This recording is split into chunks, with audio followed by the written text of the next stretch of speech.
Welcome to Penrose Learning, where we make understanding easy. You begin by getting explicit permission. Don't try to bypass controls. Explain why you need access and propose safe limits. Once done, collect essential details: account email, device make and OS version, purchase receipts if any. Make sure to note any administrator or school IT contact and the device tag number. These facts accelerate legitimate recovery.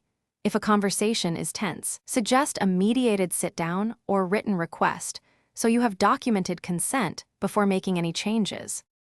You should follow official recovery and support channels rather than circumventing protections. Start with the account recovery flow: password reset, trusted contacts, or backup codes. If that fails, contact the device or platform support and provide proof of ownership, serial numbers, receipts, or ID as required.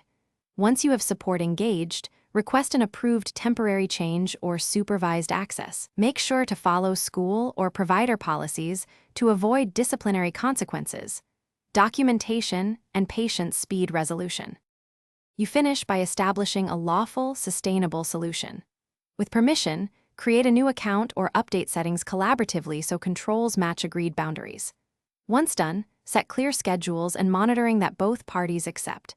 If a device remains locked or access is denied, gather receipts, ID, and any support case numbers and appeal through official channels. For quick troubleshooting, keep screenshots and time-stamped emails. These help support teams verify your claim and restore access responsibly.